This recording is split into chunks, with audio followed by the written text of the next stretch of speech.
In the very heart of northern Botswana, where the land stretches endlessly beneath a vast, unbroken sky, lies a realm forged by the raw forces of nature.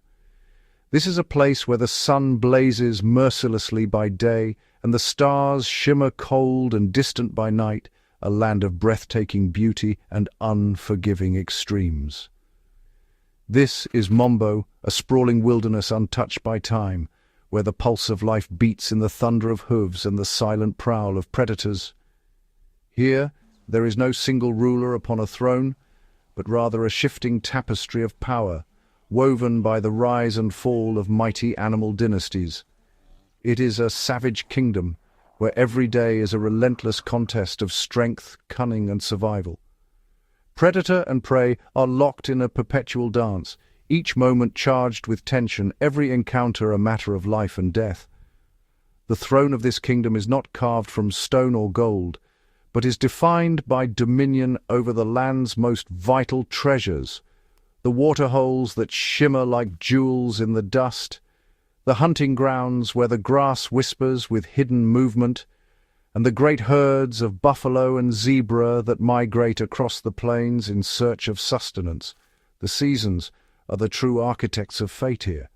When the rains finally arrive, they sweep across the savannah in a life-giving torrent, transforming the parched earth into a lush, emerald paradise. New shoots burst from the soil, and the air is filled with the cries of newborns, calves, foals, and cubs, each one a fragile promise of the future. In this brief season of plenty, the powerful grow stronger, and hope flourishes beneath the green canopy. Yet this abundance is but a fleeting illusion. The rains vanish as swiftly as they came, and the land is left to wither beneath the relentless sun. The grass yellows and dies, waterholes shrink to muddy puddles, and the air grows heavy with the scent of dust and desperation. This is the prelude to the true ordeal, the crucible that will test every creature's will to survive. The dry season, known here as the scorch, descends like a tyrant. It drains the rivers to mere trickles, scorches the grasslands to brittle husks, and forces every living soul to converge upon the last remaining pools of water. The air shimmers with heat, and the ground cracks open, bearing witness to the land's suffering. In this crucible, the fragile truces that once held the great clans in uneasy peace dissolve. The boundaries between predator and prey blur, and every gathering at the water's edge is fraught with danger and suspicion. The struggle for the throne intensifies. Each meal is a desperate skirmish, every sip of water a hard-fought victory. The strong prey upon the weak, and the cunning outwit the bold, as the ancient contest for survival reaches its fever pitch. In Mombo, power is never inherited. It is seized, clawed, and fought for with every ounce of strength and guile. The land itself is a battlefield, and only those who can adapt, endure, and dominate will claim their place atop the hierarchy. 5 formidable factions vie for supremacy in this unforgiving arena, each with its own legends, ambitions, and secrets. The mighty Marsh Pride of lions, their golden coats blending with the tall grass, have long ruled the richest territories through sheer force and unity. Their roars echo across the plains, a warning to all who would challenge their reign. The Pale Pack, a tight-knit family of wild dogs, are newcomers to this ancient struggle. Their strength lies not in size, but in their unbreakable bond and flawless teamwork, allowing them to outmaneuver even the most fearsome rivals. In the shadows, Zalika's Hyena clan moves with silent purpose. Led by a patient and cunning queen, they are outlaws and opportunists, biding their time and waiting for the perfect moment to strike and upend the established order. Saba, the solitary leopard, is a phantom in this world of giants. Her survival depends on her mastery of stealth, her ability to vanish into the dappled light and shadow, and her relentless determination to carve out a life on the margins. To the north, the exiled Queen Satao leads a fractured pride, her spirit unbroken despite the hardships that threaten to extinguish her bloodline. She clings fiercely to what little remains, determined to reclaim her place in the kingdom. Each of these groups is more than a collection of animals. They are families, dynasties bound by loyalty, rivalry, and the unyielding drive to survive. Their stories are woven together in a tapestry of heroism, betrayal, loss, and triumph. Their lives intersect at the waterholes and on the open plains where alliances are forged and broken, and every encounter can tip the balance of power. Locked in an endless struggle, these factions battle not only for dominance, but for the very survival of their bloodlines. Every victory is fleeting, every defeat a potential end. The history of this kingdom is etched in the scars of its warriors, scattered in the bones that bleach beneath the sun, and echoed in the plaintive cries of the newborns who inherit this savage legacy. Here, beneath the blood-red sunsets and gathering storm clouds, the battle for the savage kingdom rages on. A war without end, where only the strongest, the cleverest, and the luckiest will endure to witness the return of the rains and the promise of another season. Deep within the emerald veins of the Savage Kingdom, where the Okavango's waters breathe life into the land, the Marsh Pride rules with an iron will. Their domain, the Great Marsh, is a tapestry of shimmering lagoons, whispering reeds, and endless grasslands, a paradise forged by the flood and fiercely defended by its wildest inhabitants.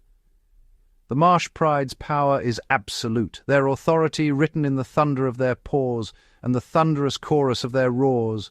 Each hunt is a ballet of muscle and instinct, a display of unity and raw strength as they stalk the giants of the savannah through the golden grass. At the heart of this dynasty stands King Sekekama, the Hyena slayer.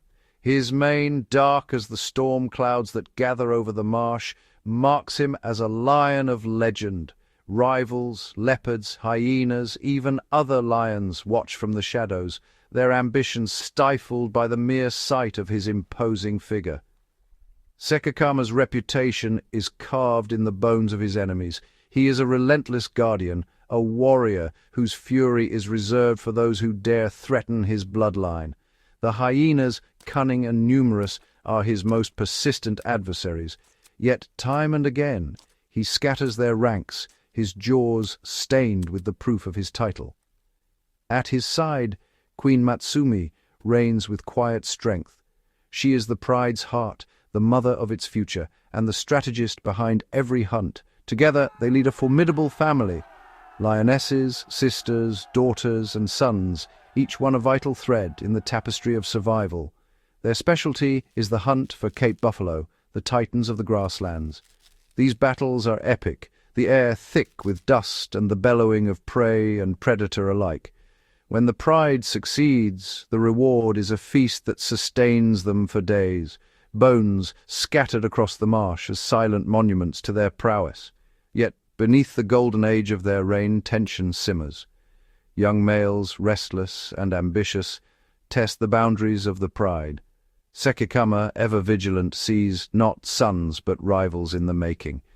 His rule is maintained through acts of ruthless foresight, exiling his own blood to ensure his throne remains unchallenged. The exiled princes, once nurtured by the pride, now wander the savannah as nomads. Their journey is fraught with danger, starvation, rival coalitions, and the ever-watchful eyes of hyenas. But they carry with them the legacy of Sekekama, and the seeds of future conflict are sown with every step they take. The Marsh Pride's strength is tested not only by internal strife, but by the relentless pressure of the wild. Hyenas, ever opportunistic, circle the pride's territory, waiting for a moment of weakness. The dry season brings new threats, scarcity, isolation, and the encroachment of rival males. During the harshest months, the pride scatters in search of water and prey. Queen Matsumi, separated from her king, finds herself cornered by two nomadic males, outsiders drawn by the scent of vulnerability. The marsh, once a sanctuary, becomes a battleground, but the hyena slayer is never far. Sekekama returns, his arrival heralded by the pounding of earth and the flash of his mane through the grass. He launches himself at the intruders, a whirlwind of fury and power, fighting not just for territory, but for the very soul of his pride. The nomads are driven off, the pride restored. Yet, even in victory, Sekakama knows the truth of the wild. A king's reign is always under siege. The hyenas linger at the edges, their laughter echoing in the night, a constant reminder that in the savage kingdom, the struggle for power never ends. Far from the iron rule of the lions, a small, desperate family of African wild dogs enters the savage kingdom. They are strangers here, refugees driven by hunger and hope, venturing into a land where every shadow hides danger. This is the Pale Pack, a tight-knit group of 6, exiled from their former home by drought and starvation. Their paws are cracked from days of travel across a sun-baked wasteland, their bellies hollow, but their resolve unbroken. At the heart of the pack are the alpha pair, Timana, a fiercely determined female marked by a splash of white, and Molau, her steadfast mate, his golden coat gleaming in the harsh light. Together, they guide their family with silent signals and unwavering courage. Unlike the lions, whose power lies in brute strength and territory, the Pale Pack's survival depends on unity. Every member is vital. Their bond is forged in hardship, their teamwork honed by necessity. They hunt as one, each dog playing a role, each chase a test of their coordination. When they succeed, the spoils are shared, reinforcing the ties that hold them together. Their journey is a gauntlet of obstacles. Parched earth cracks beneath their feet, thorny scrub tears at their fur, and every step brings new hazards, hidden predators, sudden storms, and the ever-present threat of starvation. As outsiders, the Pale Pack is exposed. They must hunt daily, their survival balanced on the edge of exhaustion. Every failed hunt brings them closer to the brink. Their arrival does not go unnoticed. The kingdom's northern border is ruled by a formidable rival pack, 20 strong, ruthless, and territorial. The Pale Pack's first encounter is tense, a silent standoff that could erupt into violence at any moment. Outnumbered and outmatched, Molau makes a fateful choice. He leads his family away from their own kind, deeper into the unknown, toward the heart of lion territory, a place few wild dogs dare to tread. The move is a desperate gamble. The Marsh Pride's lands are perilous, but they offer a chance, a sliver of hope for a new beginning. The Pale Pack hesitates at the boundary, senses alert, every instinct warning them of the dangers ahead. But necessity drives them forward into the shadow of their greatest enemies. For a brief moment, fortune favors them. They find shelter near the Great Marsh, a rare haven where the lions' patrols are sparse and prey is plentiful. Here, in the shadow of their feline rivals, Timana gives birth to 6 fragile pups. The den becomes a sanctuary, echoing with the soft whimpers of new life. The pack's numbers double overnight. The adults dote on the pups, regurgitating food, grooming, and guarding them with tireless devotion. But every new mouth is another challenge. Now Molau and the 4 other adults must hunt relentlessly. Each dawn brings a new race against hunger, each dusk a return to the den. Sometimes triumphant, sometimes empty-pawed, their hunts are feats of endurance and strategy. They chase antelope across the plains, weaving through grass and dust, risking injury and exhaustion for the sake of their young. The pups wait at the den's mouth, eyes bright with anticipation, their future hanging on the success of each hunt. But the Pale Pack's fragile happiness is short-lived. The savage kingdom is unforgiving, and every day brings new threats. Hyenas prowl the night, their laughter echoing in the darkness. Leopards and lions watch from the shadows, ever ready to exploit a moment of weakness. One night, 2 pups vanish, victims of Zalika's cunning hyenas. The adults search frantically, but the night yields only silence. Tragedy strikes again at a crowded waterhole.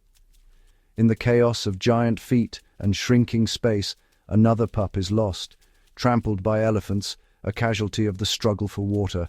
The losses mount. A half-blind lioness driven by hunger ambushes the den under cover of darkness, snatching yet another pup from the Pact's desperate grasp.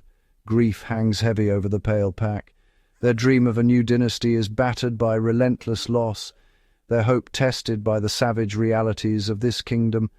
Yet even in heartbreak they endure, bound by loyalty, driven by the unyielding will to survive. On the barren sand ridges that border the great marsh, where the wind carves ancient secrets into the dust, a new power is quietly gathering strength. Here, beneath the vast African sky, the rules of the wild are being rewritten. This is the realm of Zalika's clan, a formidable army of spotted hyenas, united under the iron will of their matriarch. Zalika, the Outlaw Queen, is no ordinary leader. Her face bears the scars of countless battles, her eyes the glint of relentless ambition. Zalika's power is not forged in brute force, but in cunning and patience.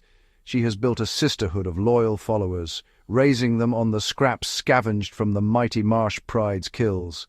Each morsel is a lesson in survival, each night a test of loyalty. Zalika waits in the shadows, her mind always turning.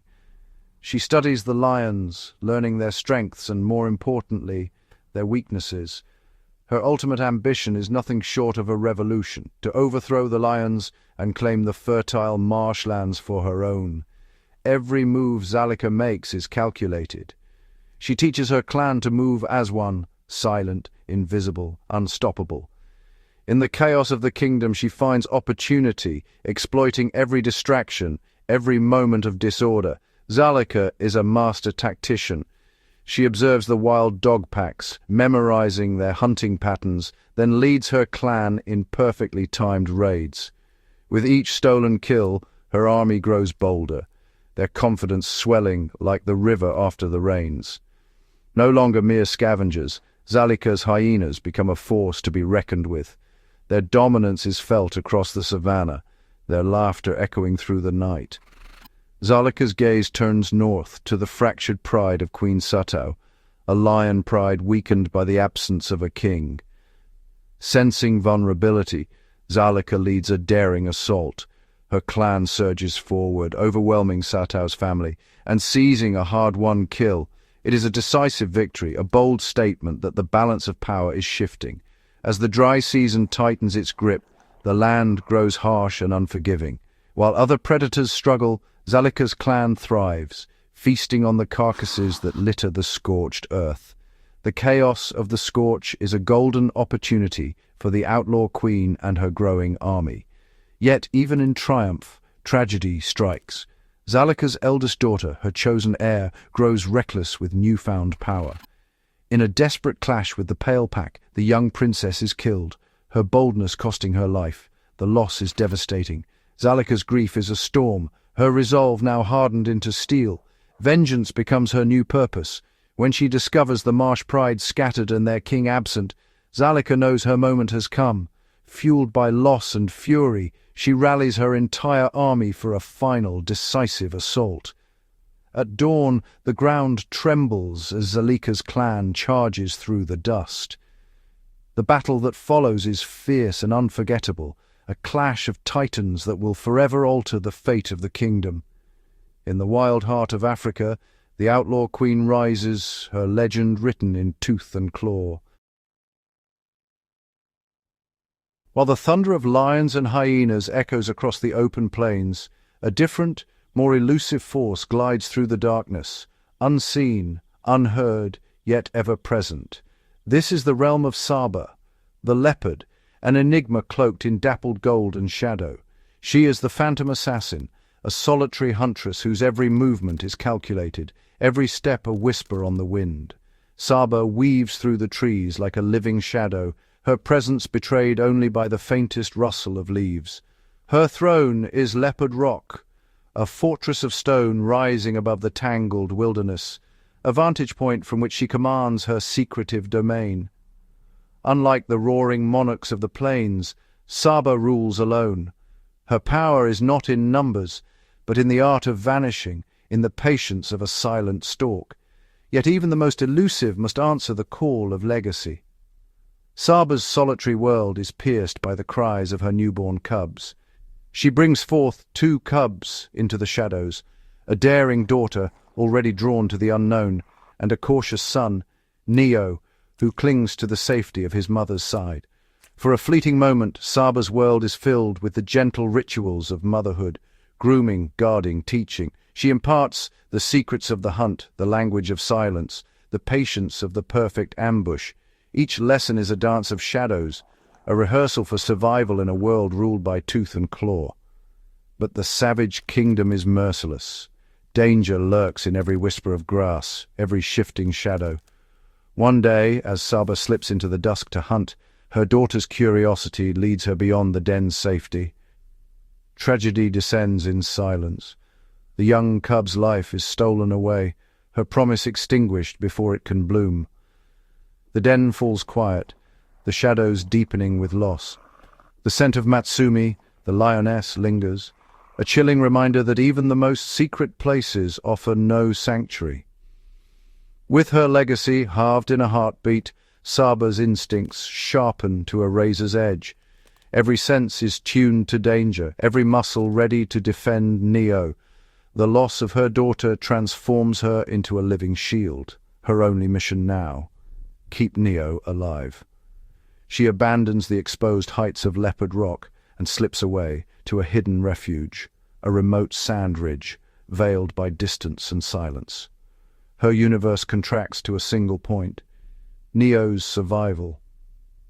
She hunts with relentless focus, every kill a lifeline for 2.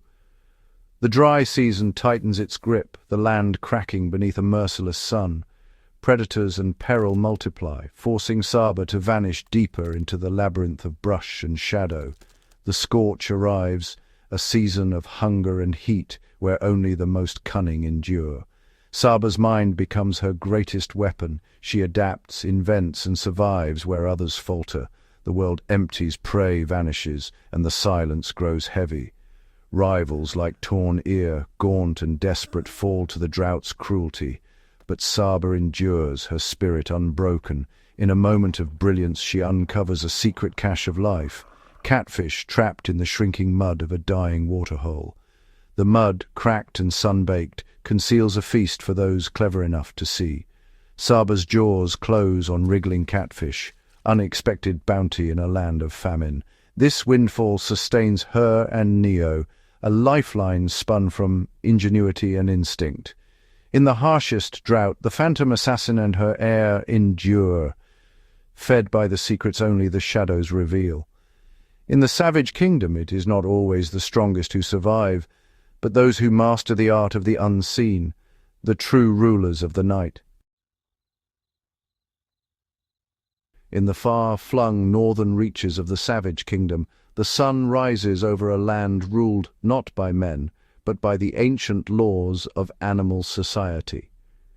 Here, a once mighty dynasty stands on the edge of oblivion, its fate hanging in the balance. This is the domain of Queen Satao, a lioness whose reign is marked by both strength and sorrow. Her pride, once a symbol of unity and power, now clings to survival in the harsh, unforgiving wild. Satao was once the consort of the formidable Sekikama, a king whose ambition knew no bounds. When he abandoned her to forge the now dominant Marsh Pride, he left behind not just a mate but a queen stripped of her king, forced to navigate the treacherous world of animal politics alone. In the beginning, Satao's pride was a thriving family of 9, her loyal sister and 6 robust sons, each a future guardian of their territory. Together they were a force to be reckoned with, their bond forged by blood and necessity.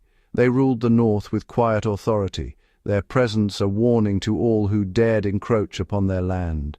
In the animal world, power is measured not just by numbers, but by unity and resolve. Yet in the wild, fortune is as fickle as the wind. A single event can unravel years of stability, and for Satao, that moment arrived with devastating force. Sekikama's unexpected return shattered the fragile peace, No longer a partner, he was now a threat, his gaze cold, his intentions ruthless. In the intricate society of lions, even blood ties can be severed by the hunger for dominance. Sekikama saw his own sons not as heirs, but as rivals, potential usurpers to his throne. In a brutal act of betrayal, he drove his sons from the pride, casting them into the wilderness. The bonds of family, so vital in the animal world, were torn apart by the relentless logic of survival. Satao's once mighty family was reduced to a vulnerable trio. The loss was not just of numbers, but of hope, of the future she had fought to build. Without her sons, Satao's pride was broken. The strength that had once defined them was now a memory, replaced by uncertainty and fear. Once feared hunters, they became shadows, cautious, hesitant, and haunted by the loss of their kin. In the animal kingdom, weakness is a scent that travels far. The decline of the northern pride was swift and merciless. Each day brought new challenges, each night a struggle for survival. Deprived of their young males, the pride could no longer bring down large prey. Their hunts ended in failure, their bellies empty, their spirits battered. Reduced to scavenging, Satao's pride was forced to steal from wild dogs and leopards. An indignity for lions, whose legacy is built on strength and pride. Their vulnerability did not go unnoticed. In the animal world, every weakness is an opportunity for another. Zalika, the ambitious hyena queen, watched with keen eyes. In the matriarchal society of hyenas, power is seized by those bold enough to take it. Her clan, sensing the shift in power, began to harass Satao's pride relentlessly, stealing their kills, asserting dominance, and pushing the lions further into the margins. Satao, a queen without a king and without an army, could do nothing but retreat. Her world, once vast and secure, shrank with every passing day. As the dry season tightened its grip, the land itself seemed to conspire against her. Water vanished, prey grew scarce, and the sun beat down with merciless intensity. The great herds of buffalo and zebra, driven by hunger, migrated north, right into Satao's territory. For a moment, hope flickered. But the bounty was an illusion. The weakened pride could not hunt the herds, forced to watch as opportunity slipped through their claws. Following the herds came the Marsh Pride, led by Sekikama himself. The conqueror returned, not as a savior, but as a usurper. With overwhelming force, they swept into the north, reclaiming the land and driving Satao and her two companions into exile. Cast out into a barren wasteland, Satao's story seemed destined to end in silence and dust. The queen, now without a king, wandered the margins of her former kingdom. But in the wilderness, fate offered a glimmer of hope. Two familiar figures emerged from the haze, her own sons, now nomadic males, hardened by exile but unbroken in spirit. In the dust of defeat, a new alliance was born. Satao, the fallen queen, began the slow, arduous journey of rebuilding. In the animal world, every ending is a beginning, and her heart burned with the hope of one day reclaiming her lost kingdom, proving that even a queen without a king can rise again. Under the merciless glare of the sun, the savage kingdom is plunged into turmoil. The land itself seems to groan as the relentless heat of the scorch settles in, transforming the once thriving wilderness into a crucible of survival. The scorch is more than a season, it is a trial by fire. Every creature, from the smallest insect to the mightiest predator, is tested as water vanishes and the air shimmers with heat. The great marsh, once a sanctuary teeming with life, shrinks to a memory. Cracked mud replaces lush wetlands, and the last pools become battlegrounds for the desperate. Herds of wildebeest and antelope, driven by thirst and hunger, abandon their ancestral grazing grounds. Their migration is a gauntlet.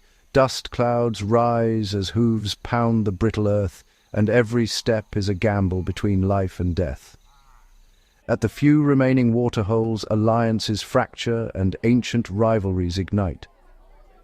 Predators and prey are forced into uneasy proximity, each moment thick with tension as the struggle for survival intensifies. The Marsh Pride, rulers of the wetlands, are driven from their stronghold. The barren marsh offers no refuge, and the Pride must follow the herds north, venturing into the contested lands of Satao. Their journey is fraught with peril. As they expand their territory, the Pride is stretched thin, their unity tested by distance and danger. The once mighty Pride is now scattered across the plains. Isolation breeds vulnerability, and the bonds that held them together begin to fray.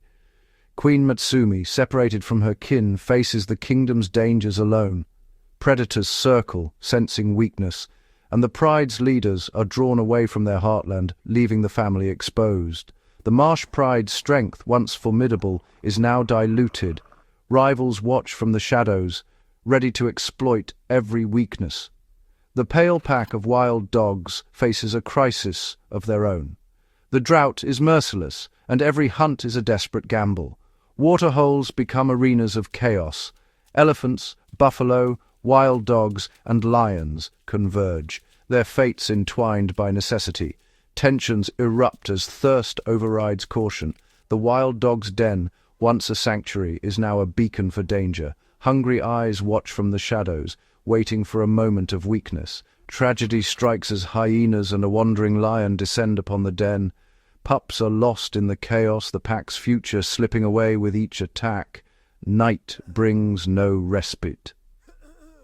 At the Marabou Pan, the desperate crush of giants claims the life of a young wild dog, trampled beneath the feet of those who share their thirst. For the Pale Pack, the scorch is a relentless storm of loss. Each day brings new sorrow, and the line between survival and extinction grows ever thinner. Yet, in the midst of suffering, some thrive. Zalika's Hyena clan flourishes, their fortunes rising as others fall. The land's misery is their feast. Carcasses litter the plains, and the hyenas gorge themselves on the spoils of drought. Death is everywhere, and for the hyenas it is opportunity. Their numbers swell, their power grows, and Zalika's reign is strengthened by the suffering of others. As the heat saps the strength of her rivals, Zalika's clan prowls the kingdom, ever watchful for a chance to seize more ground. For the Outlaw Queen, this season of death is a season of conquest. Her clan's unity and cunning turn crisis into advantage. Elsewhere, the solitary leopard Saba is driven to the edge. The drought forces her from her territory, and she must rely on her instincts to survive. In a hidden pool, Saba discovers a lifeline: catfish trapped in the shrinking waters. This secret bounty allows her and her cub Neo to endure, even as the kingdom around them teeters on the brink. As the scorch reaches its agonizing peak, the Savage Kingdom is pushed to the brink. The land itself seems to groan beneath the weight of drought and desperation, every blade of grass withered, every waterhole shrinking to a muddy memory. The fragile order that once held predator and prey in a tense balance now shatters, replaced by chaos and the law of the strongest. Across the sun-baked plains, the struggle for survival ignites a series of epic, brutal battles. Clans and coalitions, once content to keep to their own territories, are now forced into open conflict. The air is thick with tension, every encounter a potential spark for violence. With resources at an all-time low, the clans are driven into direct and desperate confrontation. The wild dogs and hyenas, ancient rivals, circle each other with bared teeth and narrowed eyes, each side calculating, waiting for the perfect moment to strike. Under the cover of darkness, the last remaining waterhole becomes a battleground. The Pale Pack, gaunt but resolute, faces Zalika's Hyena clan in a clash that echoes through the night. Shadows flicker as bodies dart and collide, the air filled with snarls and the splatter of muddy water. This is not merely a fight for water. It is a battle for the right to exist, for the future of bloodlines and the survival of dynasties. Every bite, every lunge is a gamble with fate. Zalika's hyenas, emboldened by their numbers and the matriarch's iron will, surge forward. They move with calculated aggression, fanning out to encircle the waterhole, cutting off escape and pressing their advantage with relentless force. The pale pack, battered and outnumbered, refuses to yield. Their bodies bear the scars of past battles, but their eyes burn with a fierce determination. They gather, shoulder to shoulder, drawing strength from one another and from the memory of what they fight for. Hidden in the brittle grass, their surviving pups wait, innocent, vulnerable, and utterly dependent. For the adults, these pups are more than offspring. They are hope, the promise of a future beyond the drought. At the front stands Malau, the pale pack's courageous alpha. With a low growl, he rallies his kin, forging them into a single, unstoppable force. Their unity is their weapon, their loyalty a shield against despair. With a sudden explosive burst, the wild dogs launch their attack. They move as one, darting, feinting, harrying the hyenas with relentless speed and precision. Their strategy is not brute strength, but coordination, using confusion and agility to their advantage. The hyenas, caught off guard by the ferocity and unity of the pale pack, falter. Their lines break, their confidence shaken by the wild dog's audacity and the sheer will to survive. In a stunning reversal, the pale pack drives Zalika's army from the waterhole. The battered dogs stand victorious, their unity and courage having secured not just water, but their place in the kingdom's future. In the aftermath, the pack huddles together, battered but unbroken. They have proven that loyalty and strategy can triumph over sheer numbers and brute force. For Zalika, the defeat is bitter. She limps from the battlefield, her pride wounded, her ambitions momentarily thwarted. The cost is even greater. A young princess, Zalika's chosen heir, falls in a reckless charge against the pale pack. The loss is a wound that festers, fueling the matriarch's rage. Under the cold gaze of the moon, Zalika's grief hardens into a burning ambition. Her eyes gleam with vengeance, her mind already plotting the next move. She retreats into the shadows, her clan licking their wounds, waiting for the perfect moment to strike again. That moment comes when her scouts return with news. The Marsh Pride is in chaos. The Lions, once the unchallenged rulers, are divided and vulnerable. Queen Matsumi and her lionesses prowl the marsh, searching for their missing king. Sekikama, the hyena slayer, is nowhere to be found. The pride is exposed, their unity fractured. Zalika senses her chance. This is the weakness she has waited for her entire life, a crack in the lion's armor, an opportunity to seize the throne. With a chilling call, she rallies her clan. The hyenas gather, their numbers swelling, their resolve hardened by hunger and loss. Like a living shadow, Zalika leads her army from the darkness. They surge across the savannah, a tidal wave of teeth and fury, descending upon the marsh in a full-scale invasion. The battle that follows is savage and unrelenting. Lioness and hyena clash in the tall grass, each side fighting with every ounce of strength, every trick of instinct honed by generations of survival. The lionesses, fierce but outnumbered, are surrounded.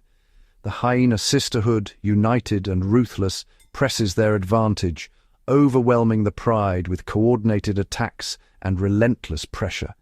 In a shocking and decisive victory, Zalika's clan routs the mighty Marsh Pride. The lions, once kings, are driven from their own heartland, their roars fading into the distance. The defeated lions retreat, their legacy in tatters, their future uncertain. The savannah, once ruled by their strength, now belongs to another. At dawn, Zalika stands atop a rocky outcrop, her gaze sweeping over the conquered kingdom. The outlaw queen has claimed her throne, her revolution complete. As the sun rises over the battered land, the hyenas gather on their new throne.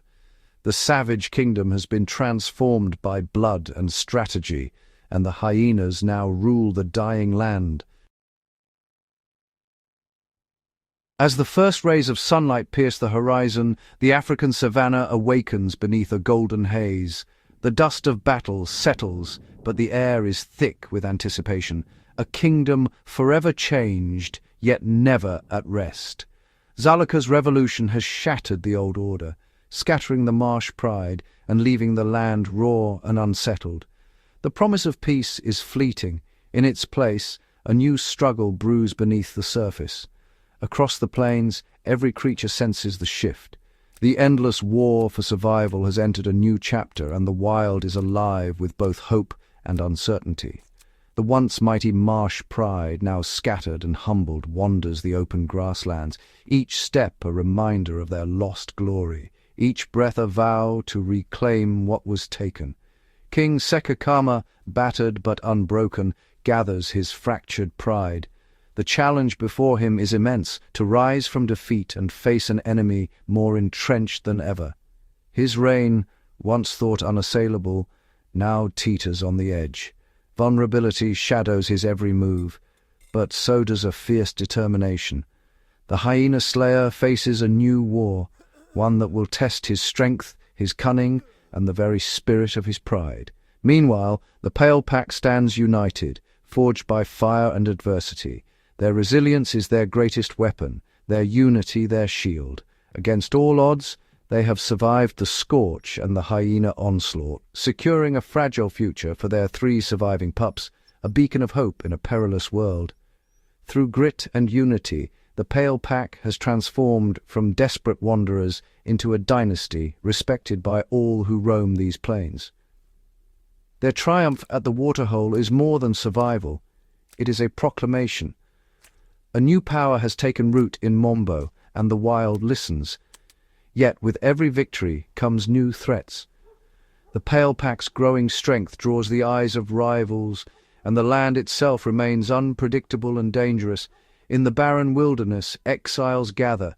Here, in the harshest corners, a new power quietly stirs. Queen Satao, once forgotten, now walks a path of redemption. Her spirit, unbroken, glimmers with hope in the dawn's first light. By forging an alliance with 2 nomadic males, she lays the foundation for a new pride, a coalition born of loss, bound by ambition. Together, these exiles share a singular dream: to return, to challenge, and to reclaim the throne that once cast them out. Satao's journey is a testament to rebirth. From the ashes of defeat, hope rises, a new dynasty waiting to be born. Across the vast savanna, the great cycle endures. Life surges forward, undaunted by the scars of war. Thrones are lost and won, territories shift, and the wild is ever in flux. Victories are fleeting, alliances as shifting as the desert winds. The landscape itself evolves, shaping the destinies of all who dwell here. In the trees, Saba the leopard keeps silent vigil, nurturing her son Neo in a world forever changed by the clash of titans. The end of one war is merely the dawn of another. The savanna holds its breath, bracing for the next storm. Soon the rains will return, breathing life into the parched earth, granting strength to both the vanquished and the victorious. In Mombo, the struggle for power is eternal. Every dawn brings new hope, new conflict, and new dreams. The throne is never truly claimed, only borrowed for a heartbeat in time, until the next challenger rises from the wild and the cycle begins anew. Yap 2s. As the rains finally break the long drought, thunder rolls over the plains and rivers carve fresh scars into the earth. Amid swirling mists and the scent of wet grass, a new force emerges from the forgotten corners of Mombo, the painted shadows. They are wild dogs, elusive, swift, and cunning. For seasons, they have been ghosts at the edge of every story, their numbers too few, their voices too quiet. But now, under the leadership of a formidable matriarch named Nyoka, they are more than whispers in the tall grass. They are a pack reborn. Nyoka is no ordinary leader. Her muzzle bears the scars of countless battles, and her eyes miss nothing. She has led her kin through famine and flood, teaching them to hunt as one, to move as a single, unstoppable force. Where other predators rule with brute strength, the painted shadows wield unity, strategy, and speed. On a moonless night, they strike. Their target, a herd of impala, grazing near the river's edge, guarded by the ever-watchful eyes of the Marsh Pride's exiled sentries. With silent precision, the painted shadows unleash chaos. Their coordinated attack scatters the herd, outmaneuvering both prey and rival. In the confusion, Nyoka's pack claims a hard-won feast, sending a message to every predator who thought the wild dogs were finished. The painted shadows have returned. Word spreads quickly. The pale pack watches with wary respect as the wild dogs expand their territory, moving like liquid through the underbrush. Even the mighty lions, humbled by recent wars, hesitate before crossing into their domain. The painted shadows do not seek thrones or glory. They seek survival, and in their unity lies their strength. As dawn breaks, Nyoka leads her pack to a vantage point overlooking the river. Pups tumble at her feet, learning the ways of the hunt. The land, refreshed by rain, pulses with new life. But beneath the beauty, the balance of power shifts again. In the wild, nothing stays the same for long. The rise of the painted shadows marks the beginning of a new saga, a chapter written in paw prints and whispered in the wind. In the kingdom of Mombo, every creature must adapt or be left behind. The reign of the wild dogs has begun, and the savannah will never be the same. As the painted shadows carve their legend into the sodden plains, an uneasy quiet settles over Mombo. The rains have washed away old boundaries, and with them old grudges begin to dissolve. In the tangled thickets near the river's edge, a secret gathering takes place, one that will change the fate of the savannah forever. Under the twisted limbs of a fallen acacia, the air is thick with the scents of mud, musk, and anticipation. Here, leaders from 3 unlikely clans meet in the hush before dawn. Duma, the fleet-footed cheetah, Binti, the wise and weathered warthog matriarch, and Tawi, a young honey badger with a reputation for brash courage. For generations their kind have kept wary distances, separated by competition and fear. But famine and war have taught harsh lessons. Now, in secret, they trade stories of loss and hope, of pups and piglets hungry for safer days. Duma speaks of the painted shadow's bold rise, her golden eyes flickering with both admiration and worry. Binti grunts softly, recalling how the lion's wars trampled her burrows, forcing her kin to wander ever farther for food. Tawi, youngest and boldest, proposes what none have dared before, an alliance forged in secrecy, bound by necessity. One by one they agree. The pact is simple, yet revolutionary. The cheetahs will share their high vantage points, warning all of approaching danger. The warthogs, masters of the earth, will dig new escape tunnels for all allied young to hide in when threats draw near. The honey badgers, fearless and tenacious, will act as scouts and saboteurs, disrupting the plans of predators and poachers alike. Beneath the pale light of the waning moon, the 3 leaders mark the earth with their tracks, claw, hoof, and pad, intertwined in a symbol of trust. The savannah's ancient rules have shifted, replaced by a new code of cooperation. As the first birds begin to call and the painted shadows move on the horizon, the pact members melt back into the grass, their alliance known only to the wind and the whispering reeds. But soon the effects ripple outward. Ambushes are foiled, young ones survive, and the balance of power tilts subtly toward unity. In the kingdom of Mombo, survival now depends not on strength alone, but on the courage to trust the unfamiliar. The pact of hidden tracks is born, and with it, the hope that even in a land of predators, peace may find a foothold. The pact was fresh, its promise still fragile, when the sky itself seemed to rebel. It began with a hush, an unnatural stillness that crept across the plains of Mombo. The birds fell silent, the wind stilled. Even the painted shadows, ever watchful, paused in uneasy anticipation. Then, without warning, the heavens split apart. A wall of black clouds surged from the horizon, swallowing the dawn. Thunder rolled, deep and endless, rattling the bones of every creature. Lightning danced in jagged veins, igniting the grasslands in brief, blinding flashes. Then came the rain, no gentle blessing, but a deluge, a furious torrent that turned dust to rivers in minutes. The riverbanks burst, burrows filled. The ground, already softened by weeks of storms, gave way beneath ancient trees. Hillsides slid, swallowing nests and tunnels alike.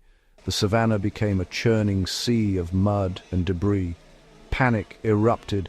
Elephants trumpeted warnings as they herded calves toward higher ground. Antelope scattered, their hooves slipping in the mire. Duma's cheetahs abandoned their vantage points, racing the rising waters.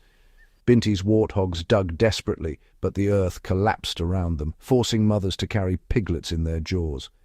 Tawi's honey badgers, soaked and shivering, clawed through tangled roots to rescue the smallest members of their clan. Predator and prey, rival and ally, all were equal before the flood. The old boundaries of territory, of fear, of tradition, were swept away by the roaring waters. But in the chaos, the new pact was tested. Cheetahs led warthogs to dry ridges. Honey badgers ferried lost cubs from drowning dens. Warthogs opened their burrows to all, regardless of stripe or spot. In the face of disaster, the bonds of trust forged in secrecy became the difference between life and loss.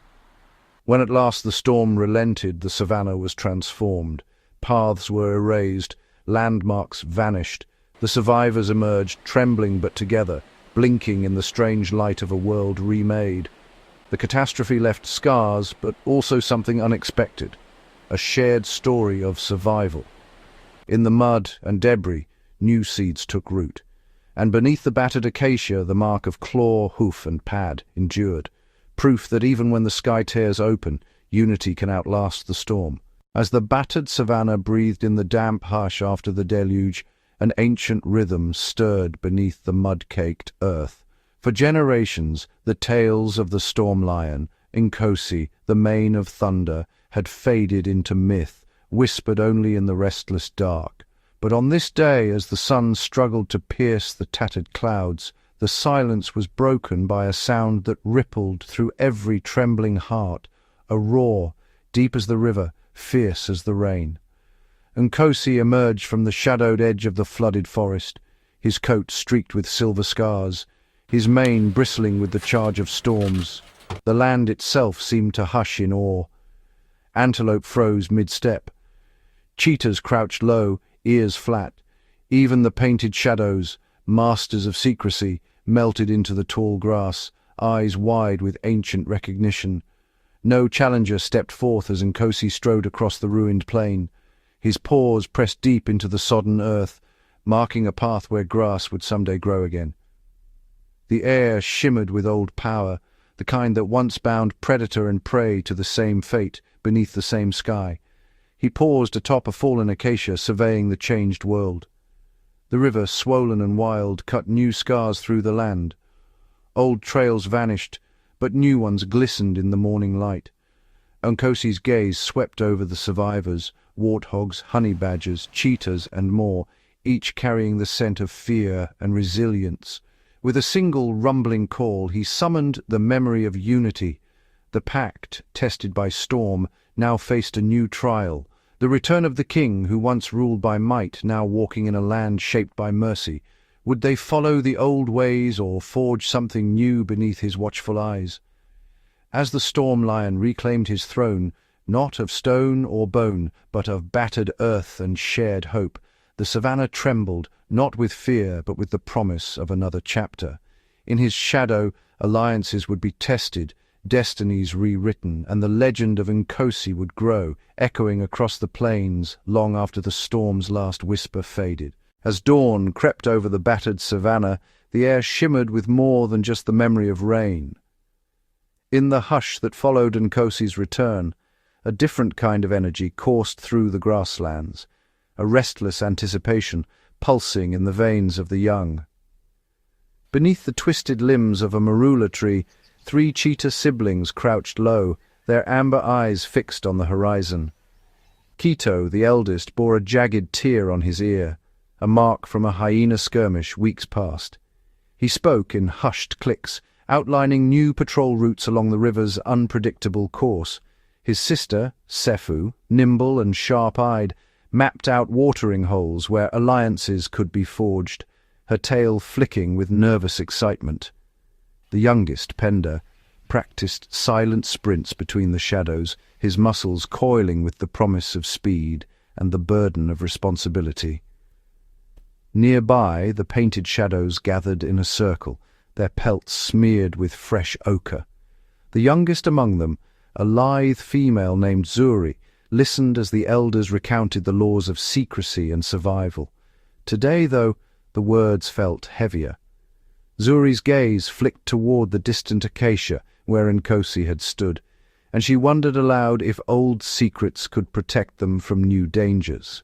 The elders nodded, but their eyes betrayed uncertainty. The world was changing, so must they. At the riverbank, a bristling assembly of warthog piglets and honey badger kits tumbled in mock battle. Their games, once harmless, now echoed the brutal realities of the past months, charging, feinting, learning to read the subtle shifts of power in the mud and reeds. A honey badger named Jabari, smaller than the rest, watched carefully, memorizing each move. He had seen his mother stare down a leopard, and he knew that courage was not measured by size, but by the willingness to stand one's ground.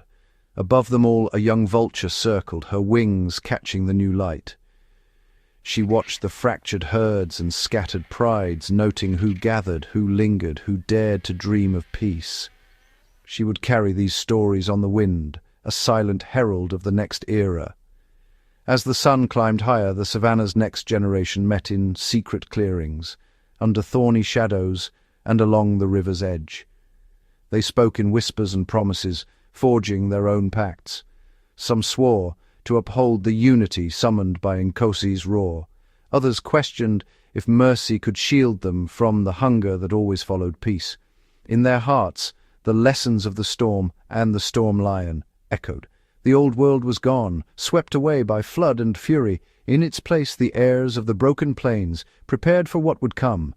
They would not inherit a kingdom of certainty, but one of scars and possibility. As dusk fell, a chorus of young voices rose, cautious, hopeful, untested. The future of the savannah would not be decided by kings or legends, but by those willing to learn, to lead, and to fight for a land reborn. Night on the savannah was never truly silent, but tonight the hush felt deeper, thicker, as if the land itself held its breath. Beneath the swollen moon, a ripple moved through the tall grass, too silent for even the sharpest young ears. The herds clustered closer, their instincts prickling with an unease they could not name. A new scent haunted the wind, unfamiliar, sharp, edged with the copper tang of blood and the musk of distant forests. The painted shadows, masters of secrecy, found their trails erased by prints that vanished mid-step. Quito, Sefu, and Penda returned from patrol with fur bristling, each bearing tales of prey slain but left untouched, of gazelle and hare frozen in terror, their eyes wide with the memory of something unseen. Deep within the thorn thickets, the elders convened, their voices low and urgent. Stories flowed of a predator not born of the plains, one whose coat blended with moonlight and whose eyes glowed cold as riverstones. Some called it the ghost stalker, others the nameless one. It hunted not for hunger, but for the thrill of disruption, leaving chaos in its wake. Zuri, the youngest painted shadow, dared to track its path. She found claw marks gouged high on the baobab trunks. The scent of fear pressed into the earth. Even the honey badger Jabari, bold beyond his years, hesitated at the edge of a hollow where silence pooled too thickly. The kingdom's balance, so hard won, wavered on the edge of a blade. By dawn, whispers of the shadow that hunts alone drifted across every herd and pride. The cheetah siblings watched over their territory with redoubled vigilance. The warthog piglets and honey badger kits abandoned their games, huddling closer to their mothers. The young vulture soared higher, scanning for a shape that should not exist, a shadow that moved against the wind. Yet amid the fear, something else took root, a fragile alliance. Rivals set aside old grudges, sentinels posted watch in forbidden territories, and every creature, young and old, learned to listen for a presence that moved where light could not reach. As dusk returned, the savannah's voices fell to a murmur. The kingdom was not safe, not yet, but for the first time, prey and predator alike understood. Only together could they face the threat that walked unseen. In the darkness beyond the fireflies, the mysterious predator waited, but so too did the heirs of the broken plains, ready, united, and unafraid to confront the shadow that threatened them all. As the sun climbed higher and the days stretched long, the kingdom of the broken plains transformed once more. The dry season crept in, painting the grasslands gold and brittle, draining the waterholes until they shimmered like distant mirages. Yet this was no ordinary drought. Rains had faltered for moons, and the winds carried dust from lands unseen. The herds moved as rivers flowing in search of green. Wildebeest pressed close to zebra, their hooves raising clouds that painted the horizon. Elephants, wise matriarchs leading the way, unearthed hidden springs with their tusks, sharing precious water with antelope and warthog alike. Even the sharp-eyed jackals, usually solitary, joined the great migration, their cunning now a tool for the many, not just the few. Under the cracked bark of the ancient baobabs, the painted shadows met with the wise old pangolin, learning the ancient art of finding food beneath the scorched earth. The honey badger kits became diggers and dreamers, turning up beetle larvae and roots, sharing their bounty with meerkats and mongoose in exchange for warnings of danger. As the heat pressed on, alliances sharpened. The cheetah siblings, once swift and solitary, learned the patience of the lioness, stalking waterholes at dusk and dawn, letting the youngest drink first. The warthog piglets, usually bold in their play, took to the shade of thorn thickets watched over by a council of elders from every species. When the first storm clouds gathered, animals paused, their hopes as fragile as the scent of rain on dry wind. The rains came in torrents, carving new streams and filling the air with the chorus of frogs and birds. The land erupted in green, but with it came new challenges, flash floods, swollen rivers, and predators driven from their old haunts. Through it all, the kingdom adapted. Old enemies became cautious allies, and every creature learned to heed the lessons of the land, to share, to endure, to change. The seasons, once feared, became a teacher, and as the moon rose over a savannah reborn, the heirs of the broken plains knew survival was not just about strength, but about unity, wisdom, and the courage to embrace the wild rhythms of their world. Beyond the reach of the reborn savannah, where the grass thins and shadows twist, lies the forbidden Vale, a place whispered of in night songs and marked on no map. Here the earth dips into a hidden hollow, veiled by thorny acacia and a perpetual silver mist that clings to the ground. The elders speak of ancient dangers, spirits that prowl on silent paws, plants whose scent can lull the unwary into eternal sleep, and pools so dark they reflect the stars even at midday. Yet hunger and hope know no boundaries. As the drought lingers at the edge of memory, the painted shadows, ever bold, gather at the Vale's border. The youngest, a honey-striped serval, steps first, her nose twitching with curiosity and fear. Behind her, a mismatched band, a scar-faced porcupine, 3 daring meerkats, and an old, limping jackal whose eyes gleam with secrets. Inside the Vale, the rules of the plains no longer apply. Vines coil like watchful snakes, and the ground pulses with the thrum of hidden hives. The air is thick with the calls of unseen birds, their cries echoing like riddles. Each step is a test. The serval learns to walk in silence, following trails of phosphorescent fungi that light the way. The meerkats, usually chattering, move mute and wide-eyed, their claws tracing glyphs in the soft earth to leave a path home. Danger is everywhere. A silent owl swoops low, its wings brushing the mist, while in the shadows the gleam of reptilian eyes warns of ancient snakes asleep beneath rotting logs. But within the Vale there are treasures too, water cool as moonlight, berries that heal and roots that fill empty bellies. The band learns the secret signs, the bend of a branch, the warning hiss of a beetle, that spells safety or doom. Some who enter do not return, their fates woven into the legends whispered around the fire. But those who emerge carry with them more than food. They bring back the knowledge of the forbidden, the courage to face the unknown, and the humility to heed the land's deepest mysteries. And so, as the Vale's mist curls back into the night, the animals of the plains remember. There are places that test more than strength. They test the spirit, the bond of companions, and the wisdom to know when to dare and when to turn back. The forbidden Vale remains, waiting, its secrets hidden beneath the silver fog, a silent challenge to all who would risk everything for survival. Long before the painted shadows dared the forbidden Vale, before the outlaw queen claimed her crown, the animal kingdom was shaped by stories as old as the wind.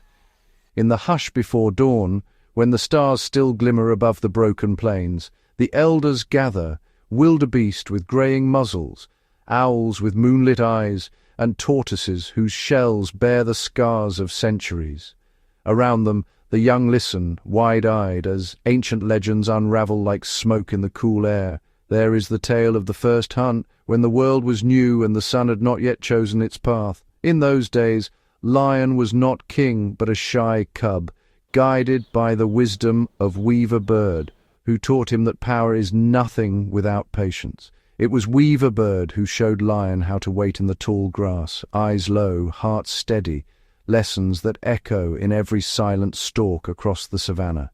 Another story weaves through the branches, a tale of the jackal's shadow. Once, it is said, Jackal was pure gold, his coat shining even at midnight, but vanity drew him to challenge the night itself, and so the shadows clung to his fur, teaching him humility and the art of moving unseen. Now every jackal bears a patch of darkness, a reminder that pride can blind even the cleverest heart. The elders speak, too, of the moon's pact with the elephants. In a time of endless drought, the rivers ran dry and dust choked the land. The eldest matriarch, her tusks worn and ivory pale, called to the moon in her sorrow. The moon answered, painting secret wells deep beneath the earth, their entrances marked by stones only elephants could move. To this day, when water is scarce, the herds remember the silent promise, and their feet find hidden springs where none else can. Legends swirl about the mysterious rainmakers, tiny frogs with voices louder than thunder. It is said that when the plains crack and thirst, these frogs gather in the hollows, singing to the clouds. Their chorus, rising in 1,000 silver notes, calls the storms from their slumber, draping the land in green once more. And always there are whispers of the silent one, the leopard with ghost-pale spots, who walks between worlds. Some say she is a spirit, a guardian who appears when the balance tips too far. Her tracks are found only in dew, and her eyes reflect the wisdom of ages. When the kingdom falters, it is her silent gaze that guides the lost home. As dawn breaks, the legends fade, but their lessons linger, etched in the patterns of fur and feather, in the trails worn by countless paws.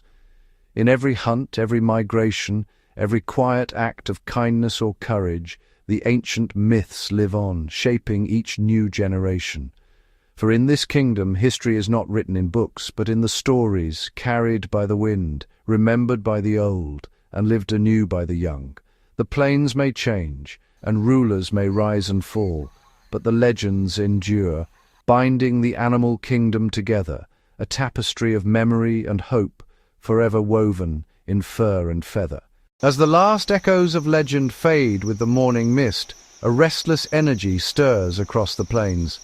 The sun, now a fierce overseer, beats down on cracked earth and brittle grass, its heat a silent drum that calls the kingdom to move. It is time for the Great Migration, a journey as old as memory, a ritual of survival etched deeper than any scar. From the northern thickets, herds gather wildebeest in endless lines, zebras with flanks dusted in sunrise gold, gazelles bounding like shadows on wind. The elephants, led by the matriarch whose ears hold the map of hidden springs, begin their slow, determined march. Alongside, flocks of cranes rise in silver waves, their wings tracing ancient sky roads. Even the cautious, solitary ones, leopards slipping through the underbrush and porcupines bristling with resolve, feel the pull of the journey, yet the path is fraught with peril. Rivers run thin, their banks crowded with thirsty multitudes. Crocodiles lurk in the shifting shallows, the silent judges of every crossing. Dust storms coil on the horizon, painting the sky in bruised colors and blinding the eyes of the unwary. Hunger gnaws at bellies, and the old and the very young stumble, urged on by the gentle nudge of a mother, the watchful gaze of a herd. Predators stalk the fringes, a pride of lions moving as one, their patience sharpened by hunger. Hyenas weaving laughter through the dusk, waiting for the weak to fall behind.